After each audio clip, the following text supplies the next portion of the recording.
Je les ai regardés vaciller au bord du précipice de la vie et de la mort. Le vide les attirait dans son étreinte frissonnante. La pauvre âme gisait, blessée sur le brancard. Son ichor s'écoulait à travers sa chemise à carreaux déchirée et sur le tissu jaune sur lequel elle était allongée.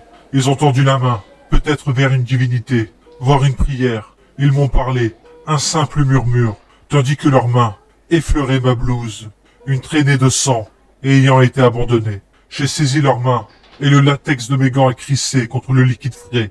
La voix du médecin résonnait autour de moi, tandis qu'il suturait leurs blessures à la poitrine.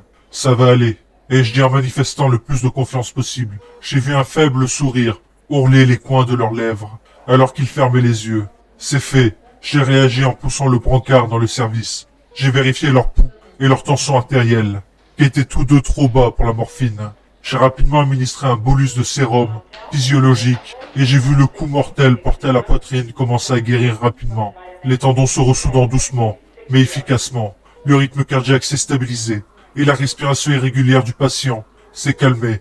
J'ai fait quelques pas en arrière, glissant contre le mur, alors que je m'asseyais à côté de mes collègues.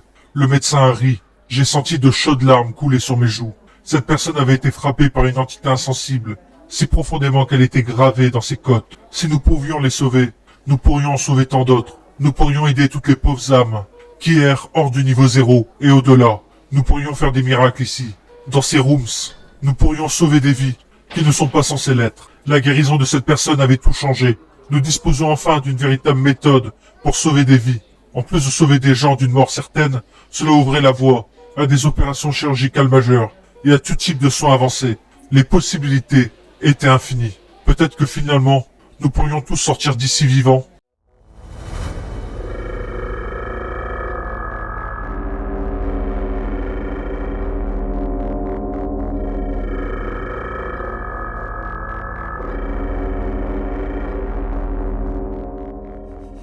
Revêtu d'un blanc immaculé et aveuglant, le niveau 1.3 se dresse comme un bastion brillant parmi les couloirs sombres des backrooms.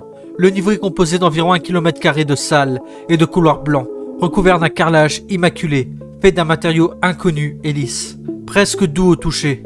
Les surfaces du niveau ne peuvent pas être souillées par la saleté, et si elles sont endommagées, elles se régénèrent progressivement. Le niveau proprement dit consiste en un long couloir unique, avec des chemins qui bifurquent à gauche et à droite. Chacun des chemins mène à l'une des 16 grandes salles, qui contiennent soit des fournitures et des équipements médicaux, soit une zone vide surnommée zone de désintoxication. Ce niveau est très apprécié des malades et des blessés, car l'exposition à ces zones de désintoxication les guérit rapidement. Les os brisés, les blessures graves, les fortes fièvres et même la toxicose peuvent être nettoyés rapidement, en particulier grâce aux soins des professionnels de santé résidant dans ce niveau. Bien que cela puisse sembler excessif, le travail de l'équipe soignante ne fait qu'amplifier la guérison, car elle met en œuvre ses connaissances pour préparer les patients à un rétablissement optimal. Les patients exposés aux zones de désintoxication en ressortent généralement avec un système immunitaire renforcé et un meilleur état de santé en général. Un tel endroit est très convoité, c'est pourquoi le MEG s'est engagé à entretenir le niveau et à protéger son entrée. Le niveau 1.3 est facilement accessible par le niveau 1 et les agents du MEG peuvent vous guider jusqu'à l'entrée. Tout le monde est le bienvenu. Cependant, comme le niveau est petit, le MEG gère les entrées afin d'aider en priorité ceux qui en ont besoin. Maintenant, parlons de Veuillard. Le MEG a gracieusement mis en place un hôpital de fortune au niveau 1.3, baptisé Veuillard. Les blessés et les malades graves y sont envoyés pour être soignés par une équipe de professionnels de santé. Veuillard est présent dans les 8 zones. Les médecins qui s'y trouvent assistent inlassablement ceux qui en ont le plus besoin et leur prodiguent des soins. Lorsqu'ils sont exposés aux zones de désintoxication, la plupart des poisons et des agents pathogènes sont nettoyés en quelques minutes seulement. Bien que les maladies graves et terminales puissent prendre des jours, voire des semaines pour être purifiées, les os cassés et les blessures superficielles guérissent rapidement. En raison de la rapidité de la guérison, il est recommandé aux vagabonds d'attendre une assistance médicale avant d'entrer dans la zone, afin d'éviter que les blessures et les os cassés ne guérissent pas correctement. Le processus de guérison des zones de désintoxication, bien que rapide, peut être difficile à supporter. De nombreux vagabonds se plaignent de brûlures et de douleurs aiguës, jusqu'à ce que leurs blessures finissent de cicatriser. Les plaies et les os correctement soignés sont moins douloureux. Les maladies congénitales ne peuvent pas être nettoyées. Elles persistent malgré l'exposition aux zones de désintoxication. Même en tenant compte de la guérison miraculeuse apportée par le niveau 1.3, Bayard ne serait rien sans son équipe de médecins incroyables. Plus de 15 experts, allant des médecins généralistes aux neurologues, travaillent sans relâche pour aider les vagabonds dans leur quête de guérison. Les propriétés assainissantes des zones de désintoxication permettent de réaliser des opérations chirurgicales extrêmes qui ne sont accessibles nulle part ailleurs dans les backrooms. Même les opérations cardiaques les plus invasives peuvent être pratiquées en toute sécurité entre les mains expertes de l'équipe médicale. Pour garantir des soins optimaux, les médecins sont sélectionnés en fonction de leurs compétences et de leur comportement exemplaire au chevet des patients. Seuls les meilleurs d'entre eux sont retenus pour prodiguer des soins. Le MEG a parcouru les backrooms pour ne fournir que le meilleur équipement et les meilleurs médecins afin de sauver le plus grand nombre de vies possible. D'innombrables personnes ont été sauvées dans les limites de ce niveau. Alors que l'unité de soins prend en charge les soins intensifs, les zones de désintoxication, plus petites, sont utilisées pour ceux qui ont besoin de soins aigus ou de longue durée. Grâce à la proximité fortuite de la base alpha au niveau 1, les blessés et les malades peuvent rapidement recevoir les soins médicaux. Le MEG est fier de la qualité des soins et du comportement exemplaire de ses soignants. Maintenant, passons aux entrées et sorties de ce niveau. On accède au niveau 1.3 en occupant par un mur blanc près de la base alpha au niveau 1. On peut retourner au niveau 1 en passant par l'une ou l'autre des extrémités du couloir principal.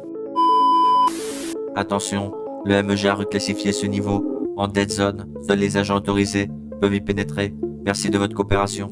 Plusieurs anomalies ont été enregistrées au niveau 1.3, suite à l'apparition de ce que l'on soupçonne être le decay. On a également signalé que les zones de désintoxication produisaient des effets étranges. Le MEG a donc interdit l'accès de ce niveau, jusqu'à ce qu'il ait fait l'objet d'une enquête en bonne et due forme. Ce qui suit est une collection de documents concernant la présence potentielle de la désintégration, rassemblés et préparés pour une utilisation ultérieure. Je vous remercie d'avoir regardé la vidéo jusqu'à présent. Maintenant, je dois vous avertir que ce qui va suivre contient du sang et du gore. Si cela vous met mal à l'aise, n'hésitez pas à quitter la vidéo maintenant. Pour ceux à qui ça ne pose pas de problème, on continue. Rapport initial d'autopsie du Dr Reed. Tout d'abord, permettez-moi de m'excuser pour mon horrible écriture et le caractère informel de mon rapport. Malgré tout le temps que j'ai passé au niveau 1.3, je n'ai pas réussi à guérir les lésions nerveuses de mon poignet. Néanmoins, j'ai inclus les 3 rapports d'autopsie que vous avez demandé. Commençons par l'autopsie 714. Monsieur Steven n'avait aucun allergène connu dans son dossier, mais il est mort d'un choc anaphylactique extrême. Sa peau était couverte d'éruptions et de lésions, et le patient s'était tellement griffé qu'il était méconnaissable. Cela était probablement dû à l'agonie de la réaction allergique. Cette réaction auto-immune a également attaqué ses organes internes. Ses reins ont été fortement endommagés par la réaction extrême, de même que son foie et ses poumons. Ses yeux ont presque disparu. Il se les est probablement arrachés lui-même, en raison de la gravité de la réaction. Il semble que ce soit son propre système immunitaire qui en soit la cause, mais il ne présentait aucun autre signe de traumatisme. Le rapport d'autopsie numéro 714 est encore plus étrange. Sur sa peau, Madame Richard n'avait que la cicatrice de l'opération, de la hernie dont elle se remettait. J'ai dû l'ouvrir pour comprendre ce qui se passait, et elle était remplie de tumeurs de la taille d'une balle de golf. Elle exerçait une telle pression sur son cœur qu'elle a probablement souffert de tachycardie, ce qui a entraîné un infarctus du myocarde et sa mort. Son dossier indiquait qu'elle souffrait d'hypercoagulants. Je m'attendais à voir quelques caillots, mais son sang était presque gélatineux. L'examen des tumeurs a révélé qu'elle n'était probablement pas maligne, mais simplement des collections de cellules surproduites. Le rapport d'autopsie numéro 716 est le plus étrange de tous. À première vue, j'ai pensé que quelqu'un avait mutilé le cadavre, mais les coupures étaient des fissures dans la peau du cadavre. C'est les résultats de la pression interne et du refroidissement du corps pour l'autopsie. Ses organes ont été liquéfiés en raison d'une trop grande quantité de liquide dans son corps, probablement due à une surproduction de sang. La pression interne a fracturé les os et a mis fin à sa vie. Les vaisseaux sanguins ont rompu dans ses membres, et ses yeux en témoignent également.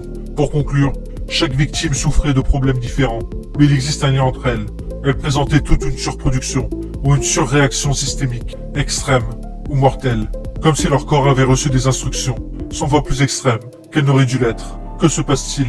Peut-être que ces pauvres gens nous donneront une meilleure idée de ce qui se passe. Avec mes remerciements, Edward Reed. Il n'y a rien de mieux que d'envoyer quelqu'un dans un immeuble qui s'effondre, ou dans un fac-similé d'immeuble, pour lui dire qu'on peut se passer de lui. Je n'étais pas allé au niveau 1.3, depuis que j'avais été frappé par un bulldozer. L'infection qui s'en est suivie a failli me tuer, mais les médecins m'ont sauvé.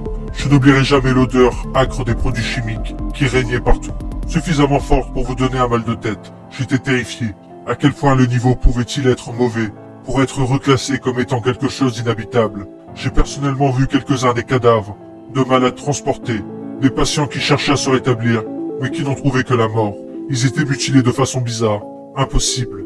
Il y avait des rumeurs selon lesquelles quelque chose avait corrompu le niveau, changé la façon dont il guérissait les gens. Pourquoi diable m'ont-ils envoyé ici? C'est bien ma veine.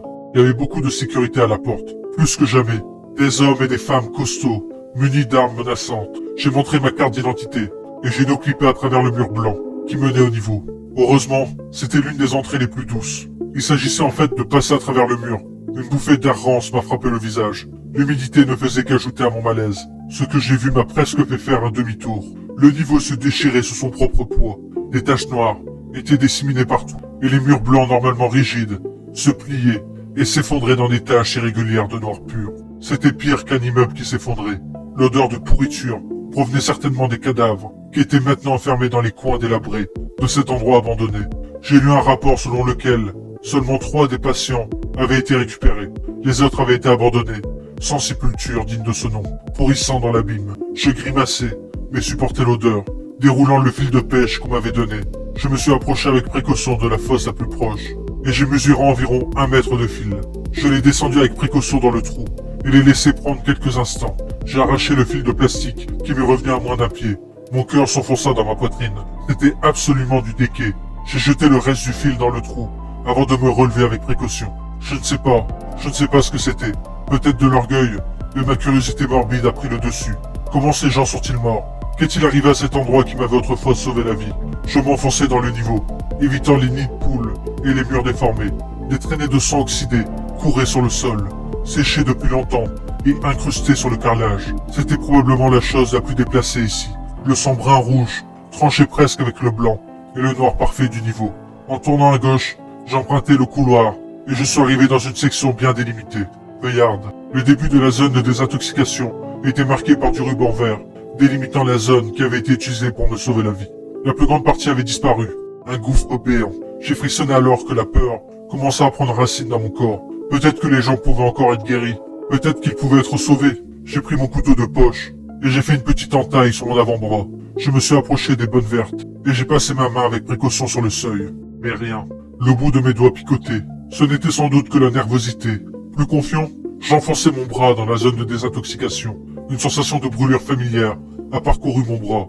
Ma blessure commença à me démanger. Un sourire se dessinait sur mon visage. Lorsque la coupure commença à se cicatriser, mon sourire s'estompa rapidement. Lorsque la peau environnante commença à bouillonner et à se déchirer, la chair fraîche et rouge qui avait refermé la plaie commença à se détacher, révélant plus de viande en dessous. J'ai retiré mon bras, mais tout s'est passé trop vite. Je me suis éloigné en titubant, en état de choc absolu, tandis que du sang et de la peau s'écoulaient de mon membre, maintenant horriblement déformé. Cela fait plusieurs semaines que notre éclaireur est revenu du niveau 1.3. Son bras, ou ce qu'il en restait, a été amputé peu après sa visite. Je lui avais demandé de tester l'un des trous et de partir ensuite. Mais les jeunes étaient téméraires. J'avais juste besoin de savoir s'il s'agissait ou non du déquet. Mais j'ai bêtement sous-estimé à quel point le niveau était devenu dangereux. Je ne voulais pas semer la panique dans nos rangs. Mais tout le monde commençait à en parler. Normalement, nous n'aurions pas combattu un niveau comme celui-ci. Mais le problème de la décomposition qui s'aggrave, nous devions protéger nos atouts les plus importants. Entre les cadavres examinés par le Dr Reed et la réaction de notre éclaireur dans la zone de désintoxication, il est clair que ce niveau n'est plus d'aucune utilité. J'espérais qu'il aurait pu être récupéré, mais nous ne pouvons même plus y entrer par le biais d'Anoclip.